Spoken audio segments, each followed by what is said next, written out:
Okay. Um, Hello again. So this is the continuation of our lesson one.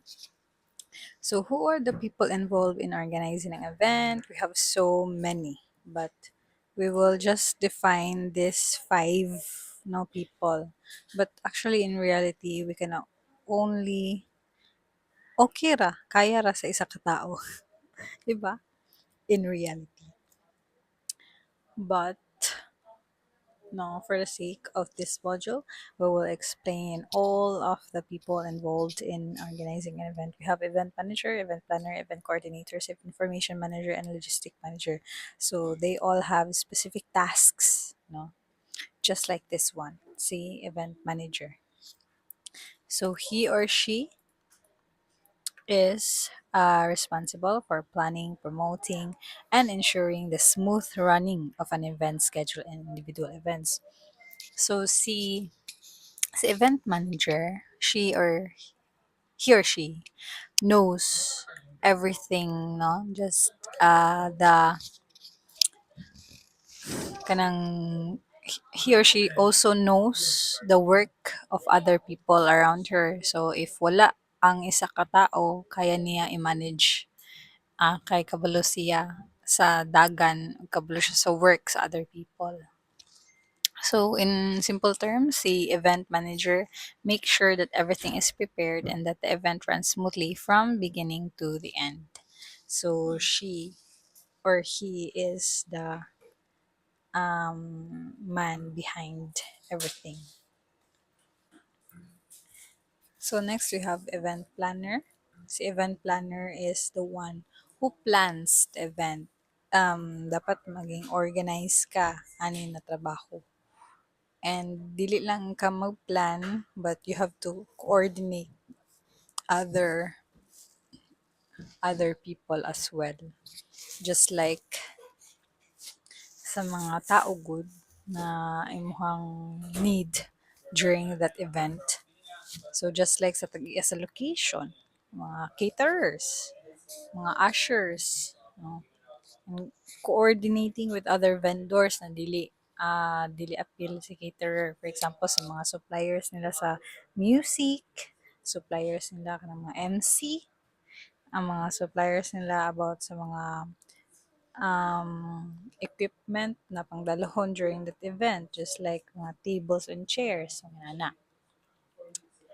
And also, kanang sa mga entertainment, kung nabad sila entertainment, mga tao na mag-present during the event to ensure a successful event. So, he or she must plan, must organize everything from pre-event, event, and post-event.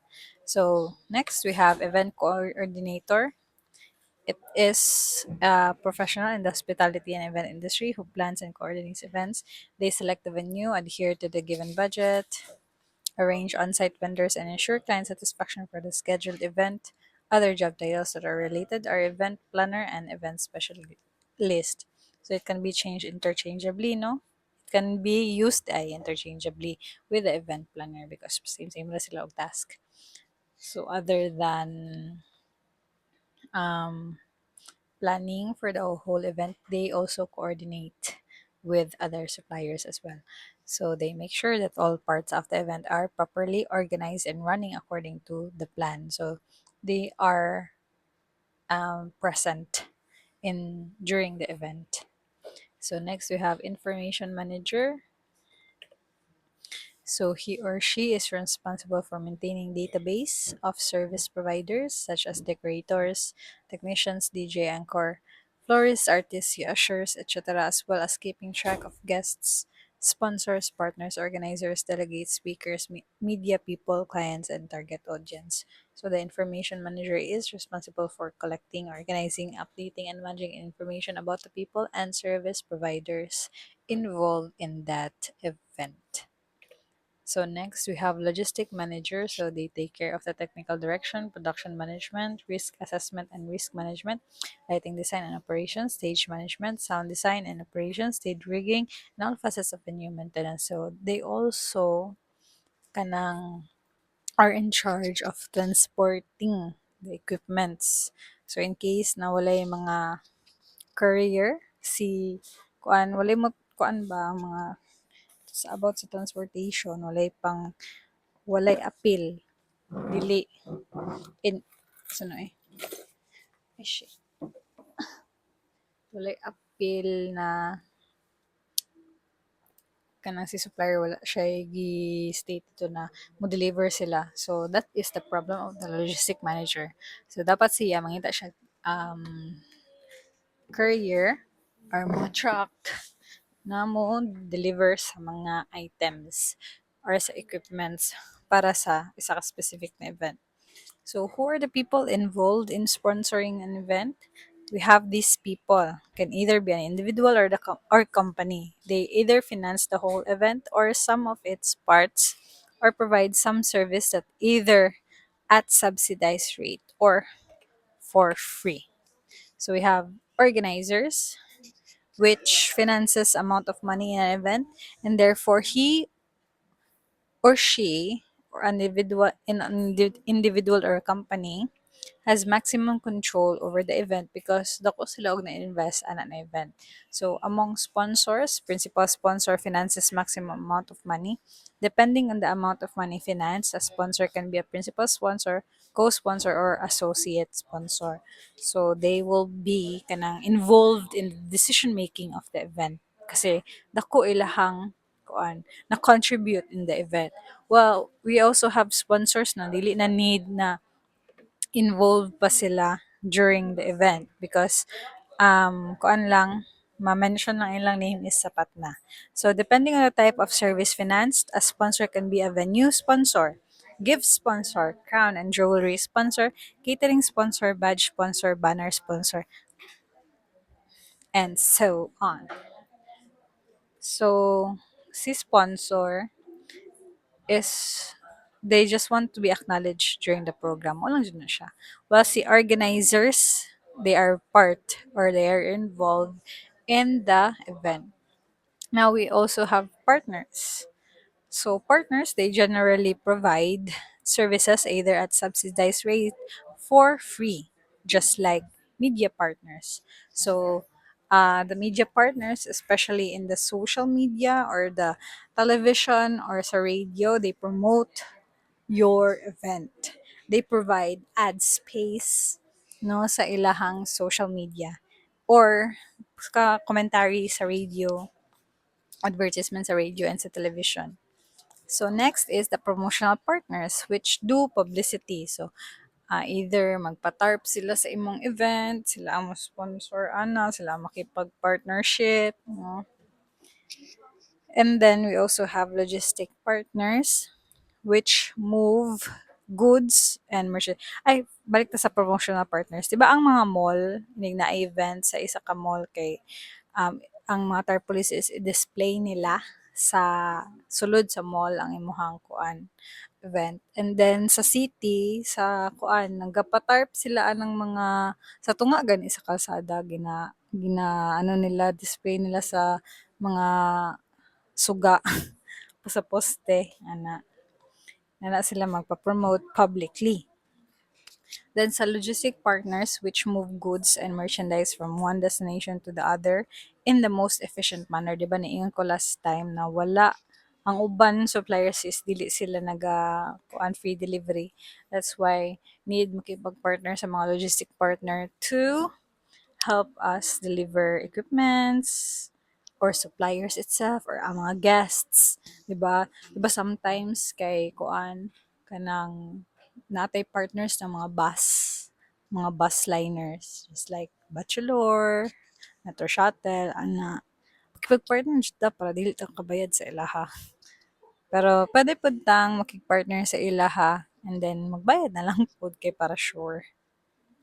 Na may uban ana. Nay uban kanang sa funeral. Kinig sa funeral kay mostly dili na sila nagapabayad. Ano na lang din sila kay discretion sa city, I guess, na kuan mag-rent sila og isa ka bus para maano ang family, masulod ang family sa isa ka individual to transport the kuan last sa na tao dito sa sementeryo. Last lang akong term. So, media partners can be, balik ta sa media partners, can be a newspaper partner, magazine partner, TV, radio, phone partner, online partner, or outdoor partner. And then, in the publication of any college or institution, it can be a knowledge partner, research partner, scholastic partner, holistic partner, or academic partner to support an event. So we also have supporting agencies, either government or private, can also support an event by either financing the event or donating some service.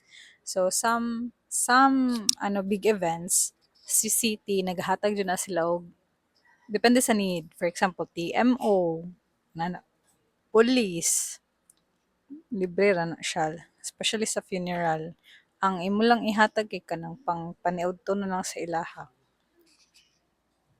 So other sa mga big events is mga ambulance, mga medic, doctors, nurse, ana.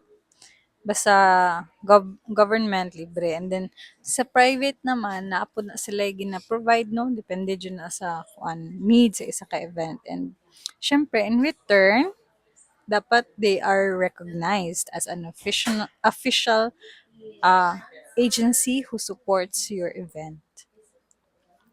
So additional side notes, another topic. We will jump to another topic. So events daw are among the most effective tactics used by both the business to business and business to consumer industries alike. Because 74% of attendees have a more positive perception of an organization after an event. So, di ba, dako-dako po siya. Ang 74%, dako na siya. So, naa sila positive perception kay nasatisfied sila na dili lang sa social media nila makita ang isa ka product or dili lang sa social media nila makita ang isa ka event or ang isa ka services. Na witness yun nila face to face, eye to eye, ang isa ka product or isa ka services or ang isa ka event itself na wow, it is a once in a lifetime moment just like that. Nana sila ba na satisfied sila kay nananda bisan pang overcrowded kay siya for example sa concert pero kay nalingaw jud sila bisan pang layo kay siya naglingkod pero na ano jud gihapon na satisfied gihapon na. And then 96% of consumers who have a great experience at an event will be more inclined to purchase a product because not dili lang man gud na tungod sa salesperson tungod kay na ano jud niya na observe jud niya face to face ang isa ka product niya mura bag naa siya kanang paras gud sa ko ay maka ano ko maka kita kog isa ka product mura bag kanang liable ko charis mura bag kanang kuan ko na paliton ko ni kay para dili pud magmahay ang nag-entertain sa ako kay grabe na pud gibiya kay ang effort ana good murag ka nang nakuha konsensya ba kay hala grabe man yung effort niya di na ko palitan mo palitan ko so nakapalit di ba nakapalit ang mga consumers.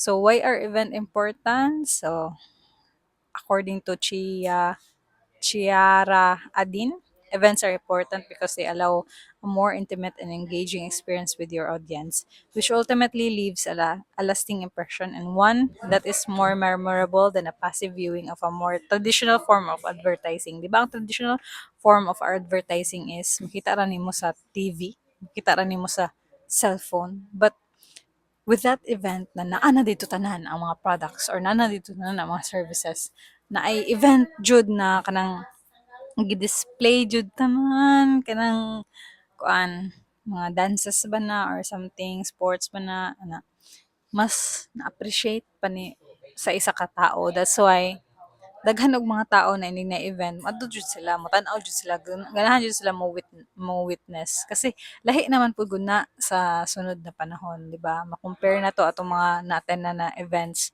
from previous years to the present year.